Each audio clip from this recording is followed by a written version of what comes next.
as a first example. Okay.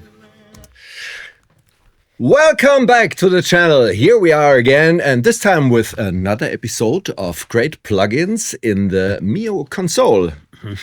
With Stefan Bahr, of course, from Metric Halo Germany. My name is Michael Kuhns, and again, welcome to the Sound Support Mastering channel. Yeah, thanks for having me. Yeah, today we like to explain a little bit about what this MBSI channel, what it does, what it is, and what you can do with it, what you can't do with. And yes, and the story behind this is the an excerpt of the channel strip of the MCI console. This is from the Bill Szymczyk, and he's the producer for BB King, Joe Walsh, and so what's that's a real exotic name, Bill Szymczyk. I think it's from Bill Szymczyk, Polish origin. Okay, I think so. And okay. He's a sound engineer. He's a famous engineer. I think so. I think he's right in the 80s right now, but at this time, really, he does though. Especially, I think he became famous with the Eagles. California. And so we're talking about a mixing desk, a console, where the Eagles have worked on and recorded on. I mean, for a long time. Yeah, most of the time, I guess. Think all of they're always produced on that kind of console. Yeah, and so and this is the excerpt because it's a studio. I forgot, Criteria Studio. Criteria in Miami. It was not so far away from the Metric Halo headquarters. Okay. And so they accept they extract the channel strip. So basically the guys from Metric Halo, I mean like the bosses, BJ and John. Joe?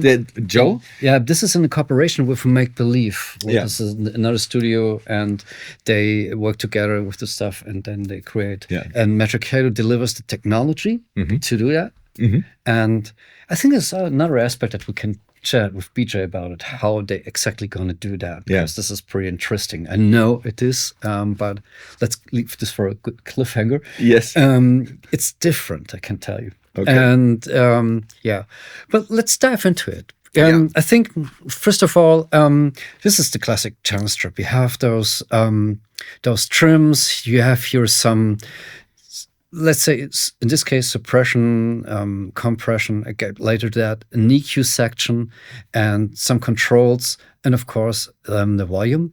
But most important, we have two of them here in the plugin, two versions of those. Two versions of those channel strips. In one GUI or? Yeah, exactly. Okay. There's a little button called C for classic, or you switch it to modern. The whole thing changes. Okay. We go step by step into it. Okay, well, it's just a subtle change. It's not like we're used to from some other plugins that you have a totally different UI suddenly, but there's some small changes. They're in the backyard. There's a bit more. Here, take a look at those section here. This is the compression, and now we have a suppression. Suppression. Yeah, this is what is that? At this time, they use tape machines. Tape machines, of course, Yeah, and then a tape machine produces constant hiss. Yeah, that's also why we had the Dolby system for suppressing the hiss on the tape machine.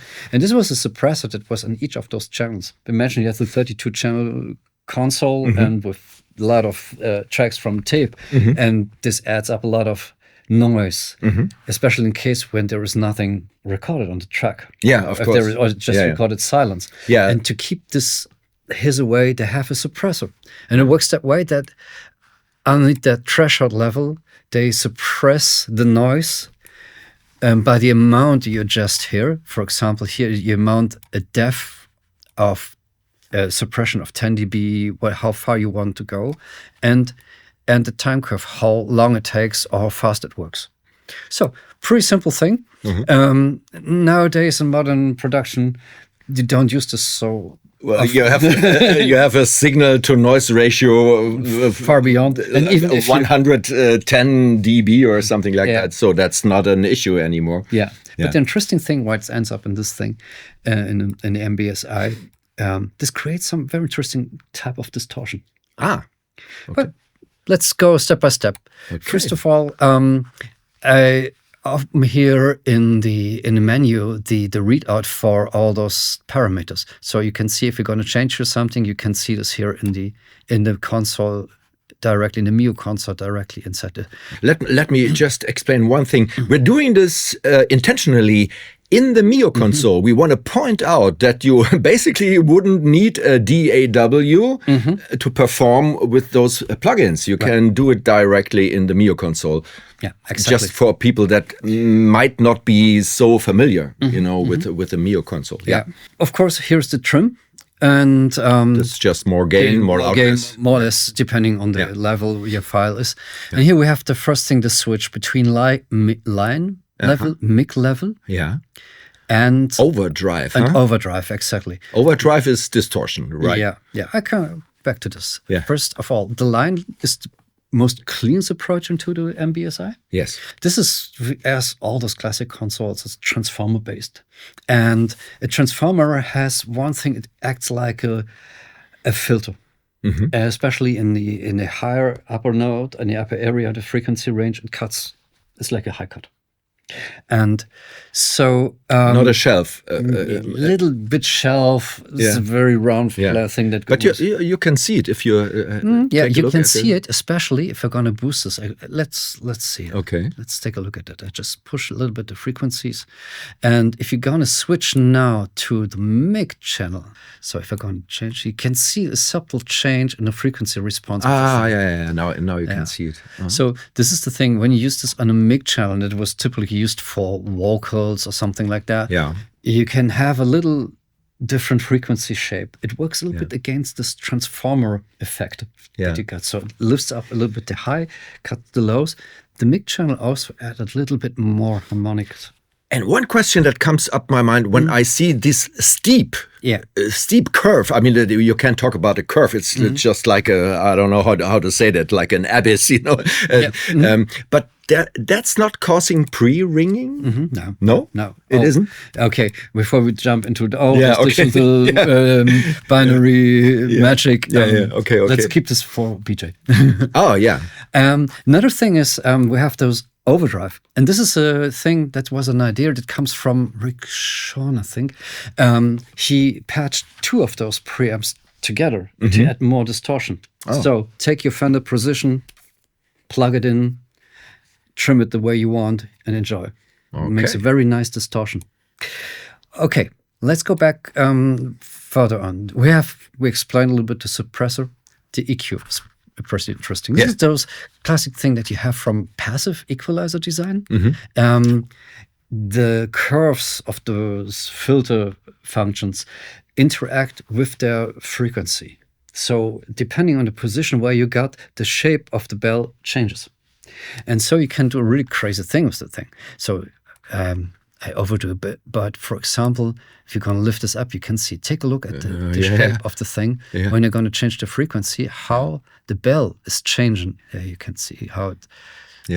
And so even here at this point, when you go really to the corner frequencies. And so this is the typical behavior of those. You notice from a Poltec, for example, has the same thing. And this is very musically liking, nice approach to change or to color a signal. And my opinion, those equalizer is really a painting palette for your signal. Yeah, not surgical, more. Yeah, exactly. Not a surgical thing. This is what it's not for. There you have other tools can do this for way better. Definitely. But for this nice vintage design or vintage shaped sound, definitely that's the thing. Whenever you're going to use a very clean signal chain, a very clean microphone, then you know what the thing can do. It adds character. Absolutely character. That wasn't there before. Yeah, exactly. And you can shape the thing, the signal in any direction you want. I love to use it also with an SM7. This is interesting how it works with an SM7. I think it's a killer combination. Guitar, bass, things like that. But I can tell you, I saw this at some customers. I saw this on the main bus. Really? Yeah. Okay. don't hesitate to why do not? that. Depending on the material, I guess. Absolutely, yeah, right. Mhm. So, okay, here is also the thing: you can change the let me push this a bit more. The band, the width of The width. the width of the filter frequency. You can say if this works in 10 in a higher range or in the lower range. Okay. Same here for 10K, 8K. yeah, exactly same okay. thing. So, and then you can switch it on or off. And then you have the option to set, okay, I got a low cut at 40 hertz or a high cut at 10K. Yeah. Very interesting. 10K high cut, and here we have 10 or 8, depending on what you choose. And then you work against this, cutting the highs, but pushing the highs up again. Yeah. Pretty nice. So, and but let's move on to the modern version. Okay. The change here, I go back to the classic. Here you can see when I'm going to make a step, it's this 2 dB thing. Okay. This is like the original console. That was a gridded switch. And so, and Metric Halo makes it that it's go fluent with no grid. Ah. This is called the state space technology. Okay. It can interpolate between different values. Mhm. It can interpolate the whole physical model between different values. Ah, okay. That's let's go deeper into that, because we experienced that with a lot of actual plugins from the Plugins Alliance. They have this THD random factor that it's based on like every channel of the mixing desk sounded different in a way. Okay. And so like channel 1 had a different sound like channel 20 whatsoever. So you have then the choice to change the characteristics of that one channel you're working with. Okay. Is this something that you could compare with that? Or It goes in this direction, but in this case, it addresses another thing. When you go back into the classic mode, you just definitely have those 2 steps. You can go 2 dB, 4 dB, Yes. 6 dB. Yeah. And this is the original console. There do not exist another value. So in that's between. stepped and the other one is continuous. Exactly. And this is the interesting thing.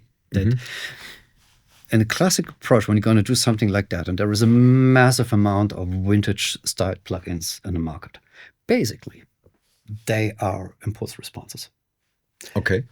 There's nothing wrong with impulse responses. If I can do this an algorithmic approach, I would prefer the algorithmic approach. Okay. This is so interesting. I realized this so many times when I listen to reverbs, for example.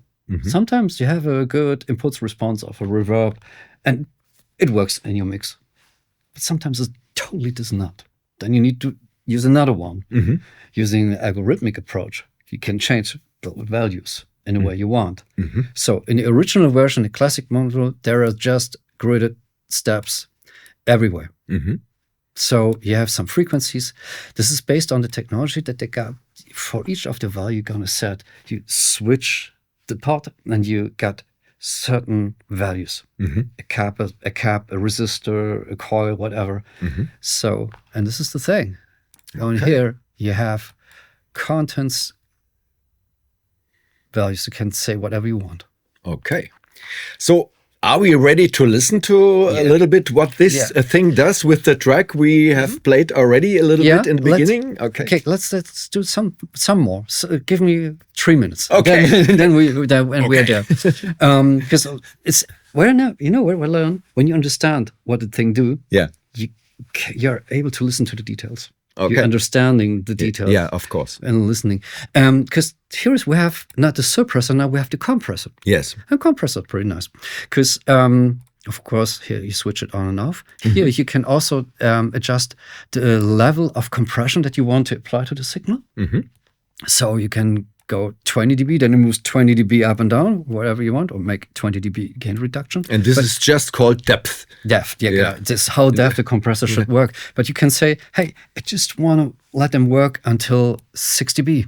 Yeah. Whatever you set on the threshold and how hard you want to kick the signal, whatever you want to do, it just reduce the signal about 6 dB. It's like a compression maximum that you set. A limiter on the compression, yeah, exactly. Limiting the compression. That's sometimes a cool idea. I mean, absolutely, you can easily overdo stuff, you know. Yeah, okay. Exactly.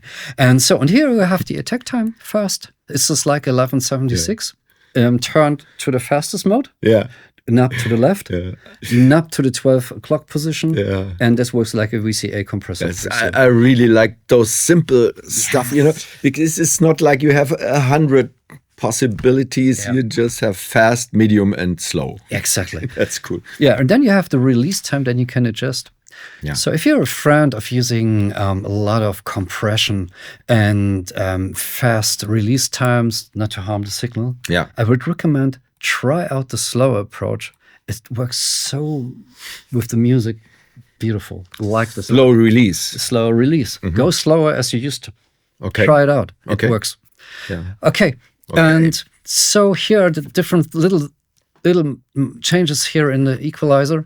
And you know what? Let's start the music. Oh, yeah. This is another track from my dear client, Berndt Haensel. The song is from the album On My Mind, and it's called Juvenile. Fantastic song. But the song, this is a pure mix. It's not one of my masters. It's just a pure mix that he sent me.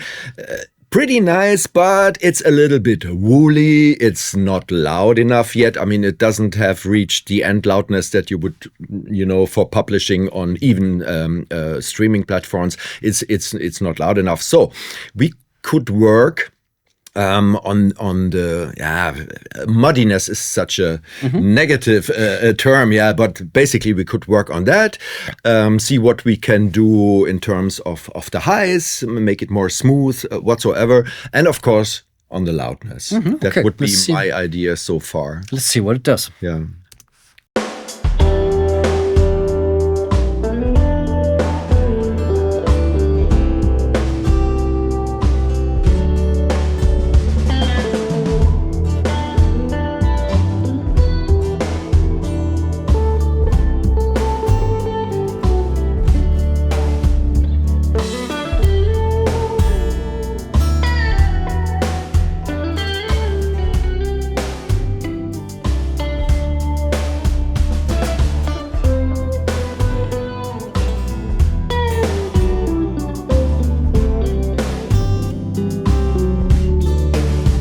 Here comes something very important. In the original console, there are some values here, but they don't exist in the real world like that. If you want to have the real readout in the frequency, on a click you can see the real frequency numbers. There's a light shining over me.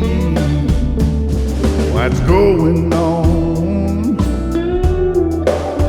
They just don't realize.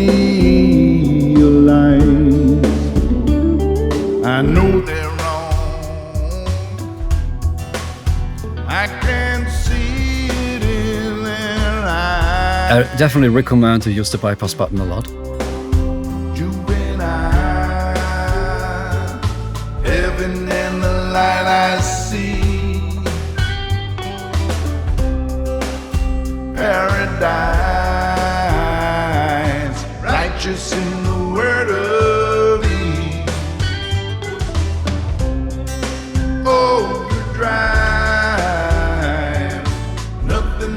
give it some highs, and I think even less of this, because I like this warm. But your mind, look straight ahead, and the compressor's already working. I didn't notice that. By the way, you can see the amount of gain reduction directly here as a readout in the dynamics. Use your heart and you will see again and again, we walk the wrong way, and now and then we stop and then we pray.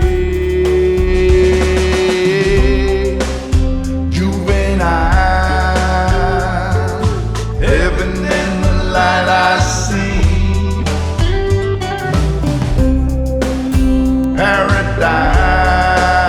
noticeable. Righteous Nice, no? word of thee. And you know what? This is And it's not just the loudness. It's, exactly. That's also what I like to do, at least pushing up the level a bit more. But my first adjustment, I always used to try this on a similar loudness level so that I don't gonna fool myself.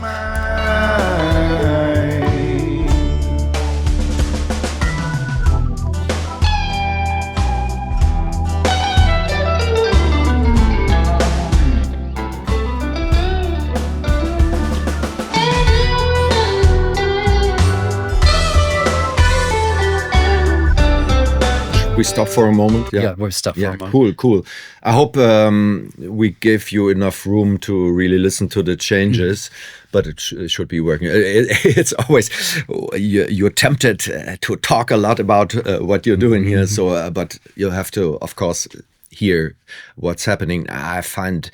I mean, besides of the loudness gain, this is really a remarkable change in the whole sound image and sound picture. Yeah, absolutely, fantastic. And it feels real analog. Yeah. That's the thing. Definitely. So, yeah, but we have some other thing. What's that? That's the thing. As they modeled those channels from the console, to figure out that none of the channels are equal.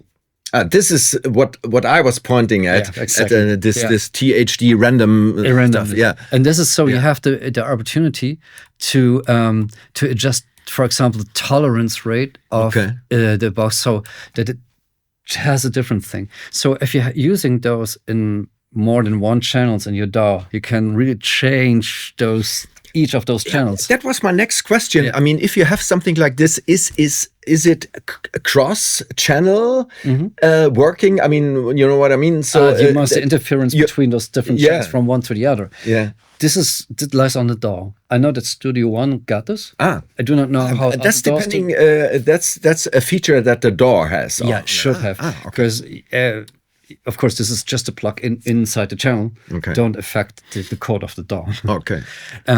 But each of those, if you're going to use all those maybe 10, 20, 32 channels of those, you can say, okay, in each of those channels, add some tolerance. Yeah. And you can say where you want it, in the EQ gain, and the frequency report, also the threshold, and even the attack release time. Or you can press the random button. This is what I mean, the random button, No, then it does it for you just randomly. Yeah, exactly. And I mean, it changes each time you push the button? Yeah, there's another value, and it goes constantly on. Okay. Yeah, this is what especially on analog gear, where you got this, when you come, this is very interesting. There is a lot of discussion going on. I compare this plug-in to my analog pendant that I got in my rack. And I said, okay, nice. Which one of those analog boxes you compare it? Because take 20 of 1176 and compare them to each other. You will figure totally different. Totally different boxes. Each one of them, depending on which series, when they were bought, who built this thing, and so on. Yeah, sure. And so and this is a very interesting thing because the channel 13 was the vocal channel of those tests. So the Eagles found out 13 sounds good for vocals. The lead vocals always go. So does the number change the moment you click the random? That is a good idea. That's a good idea, huh? Why not? Nice. Now we're on channel 22. But what you also can do, if we're going to use this here on a stereo channel, you can also go dual mono. Yeah. Okay. And then it changes also the tolerances in those two channels. And you can even say, I have compression or not on those both. So, there's a bunch of stuff that's going on here. But in Beatles records where the drums are on the right side. the rest of the band of the other side, right. And, okay. And this is the very good overview. Two things that's really nice. Let's go to the preset of by the way, you have a bunch of presets here from well-known guys. Okay. Rick Carson also delivered some of the stuff. But if you use this Bill Szymczyk presets and then you can see the thing goes golden. Golden. That's the golden presets from the, and then nice to see your face in the place. This is his comments on the presets. So if you're going to see them, cool. we burn that bridge and then we get it. And he's got pretty nice comments on the scribble there and down below the channel. And yeah, I think it's pretty good to use this presets as to get a feel how it works. It's a starting point. Get a feeling how the thing is working, but at least don't look too detailed on the numbers. Listen to your ears. Of course, yeah. So, and the most important thing, of course, every couple of months you should get rid of the dust and clean your desk, and then it's without dust. Yeah. Yeah, this is some people, some vloggers on YouTube really complain about that kind of approach. Dust, screws, rests of pizza. Geez. Why do I need this in a digital plugin? Yeah. Okay. Yeah, I find it funny. I don't know. It gives you maybe it's a little bit of fooling yourself, but I like it in a way. Yeah. When I take a look at all those, especially vintage emulation, there happens a lot of vintage emulation plugins. There are a lot of plugins that you put into your channel and suddenly your signal goes up like 0.5 or 0.7 dB without doing anything at all. And this is a little trick how you can sell the stuff. Yeah, and also a funny story is like from Dangerous Music, the ST monitor control. They have on the remote control, they have one button. It's called the producer button, and this is it does exactly nothing.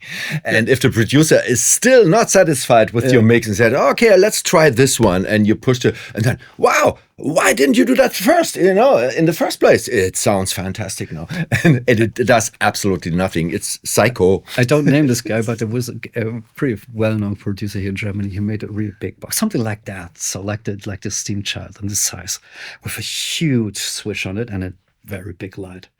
And then exactly the thing when it doesn't work. Oh man, sorry. And then you hear this. This sounds pong, and then the light goes on. Okay, listen now.